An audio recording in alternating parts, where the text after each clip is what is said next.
name is Tory Schendel-Vyvoda. I'm the curator at the Evansville African American Museum, and I'm with Janice Hale, also of the Evansville African American Museum. Hi.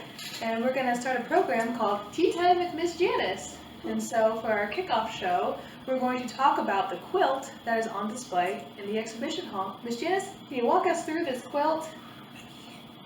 Okay. That first square on the quilt, that's about the baobab tree. And the natives believe their ancestors' souls and spirits are stored in the trunks of the tree, so they call it the tree of life. The second one started slave trade, how they sold the slaves that were in bondage. And they would sell them all up and down the river. And your next one would be that they're in bondage as when they were captured. And there was a thing where they would bring them back for money to their master. Every slave had a charge, different price over their head when they would bring them back. Then our next one would be about how they worked in the hot fields for the slave master. And they were not protected. They had guards like overseers to make sure that they wouldn't escape. Another one would be the flags, the emancipation. That's the American flag and the Confederate flag. And we have a emblem here that was by Josiah Edgewood. Yeah. And it shows you that this gentleman, a brother, is saying, "Am I not a man, a brother?" He's speaking about his dignity, his pride, how he's mistreated. He's enchained. And that's an emblem, a medallion that Mr. Edgewood came up with, and it became a society of people who believed in anti-slavery. And they would wear these little medallions on them. Yeah. And that's also why we're using a Wedgwood tea set for this opening episode. Josiah Wedgwood was he was born in the 18th century, and he created the anti-slavery medallion and would circulate it around the aristocratic societies of the United Kingdom. And he was using his position of privilege to essentially be vocal in the fact that he did not agree with slavery. He also was a huge advocate of equal rights. And so this medallion became the coin for America, for France, and for Britain's anti-slavery movement, and it is reflected in this quilt. Okay. The other on the quilt here is the three abolitionists. That's Levi Kaufman, Harriet Tubman, and Frederick Douglass. Frederick Douglass, him and his wife both were against slavery. And naturally we heard so much about Harriet Tubman, how she took back and forth over 1,000 slaves to bring them to freedom. And Frederick Douglass, basically, I know of him was an educationer. And he believed in education of his people. My other one would be how they traveled at night. They escaped by the river. If you ever seen the movie of Harriet Tubman, how she even escaped, and they thought she was dead. Yeah. Even her slave master was shocked when he found out that she was a woman, because all along they just knew it couldn't have been a man with such knowledge to do all of this movement of people. Yeah. And so I like the part where she even traveled. I was talking to you a little while ago about her traveling. How did she know what spot to go? But as she tells us, it was God that told her, this is the way you go. And in the movie you see her with the gun. She holds the gun up over her head so that she didn't mess it up. Mhm. And people looking at it, is she gonna make it? Each movement she made, it was amazing. Is this gonna be the spot? Is this gonna be it? Mhm. And she showed them, she went through. Well, you followed Harriet. That's right. You followed Harriet. Masterman navigator. Yes.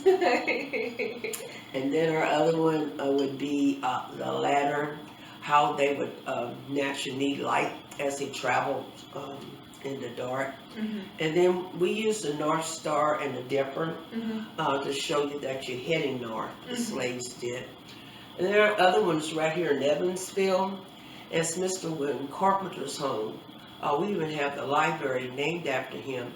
But he was a rich railroad man, and he became an abolitionist. Mhm. And Indiana finally became a free state. And when it became a free state, slaves came from Missouri, Kentucky, and Ohio here for Mhm. freedom.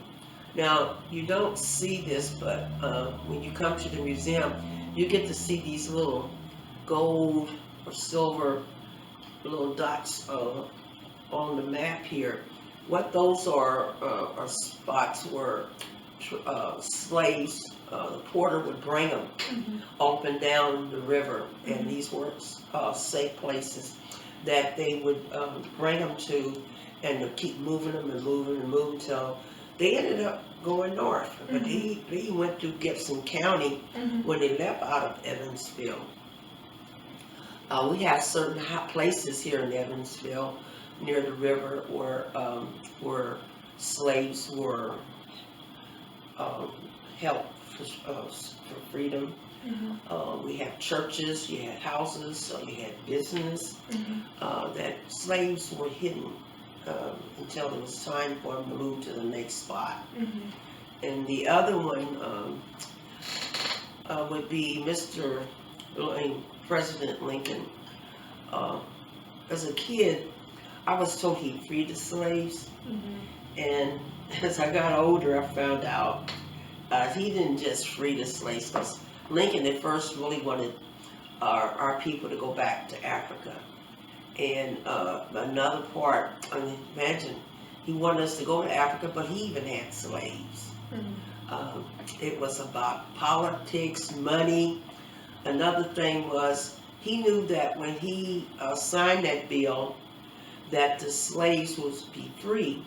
And that's why the South is not as rich as it used to be, because they don't have free labor as they did back in the days. Finally, he did sign the bill. Say soldiers, African American soldier went into the service. He became a free slave, a free person. Mhm. You know, that's why a lot of them did join the service, Right. so they could be free. Mhm. And the other one, I always say, some people talk about Juneteenth, Mhm. and Miss Tori's going to tell you about more Juneteenth. But they say when they let us go, they let the dove, you see, Mhm. that we're free, but we don't feel free, Mhm. because we still feel like we're in bondage. Mhm. It's like we take a few steps up, we take 4 or 5 back, like we're never going to get there. But in due time, keep the faith, I do believe we will be free. They say that we're the second, Caucasians are first, African Americans second, and here comes the Mexicans. And they're just getting to say that Mexicans can get ready to be second. Mhm. So we don't know it's a myth or what, but slavery was even in God's days. Mhm. So I don't know if we'll ever be out of it until he decides he has enough, gave us enough chances to say we believe in him. Then he will call the curtain and say, come on home, y'all. And that'll be it. You know, I don't know. Mhm. But what do you think about the Juneteenth for this last one? Yeah, so for the last tile, I interpreted it as Juneteenth because, as we know, in 1863, Lincoln did sign the Emancipation Proclamation, but it did not mean freedom. Absolutely not. And there were other political charge reasons why it was signed, and it was only contingent on the North. but I look at the last tile as Juneteenth, 1865, because of the sequential history narrative that we see in this quilt, and that it's such a celebrated holiday in the Black community, have that hope and that freedom. And even outside the African American Museum, you'll see a mural where there are two hands with broken chains, and in that mural there's Africa and our logo in the middle of it. How I look at this quilt is, instead of having our logo, the African American Museum, there's a turtle dove, and that symbol throughout history is for purity, is for the Trinity, is for that hope and that freedom. I don't know if forgiveness would be appropriate in this terminology, because we are talking about slavery. Yeah. But I see hope when I see that tile. Yes. So I think that does yeah, I think it does connect to your point, to that hope of that freedom. Yes. And I think it's important to at least aspire to, as much as we can while we're here, to make this world a better place. Naturally. And I think that embodies that thought process. So that's how I viewed that, was a symbol of hope.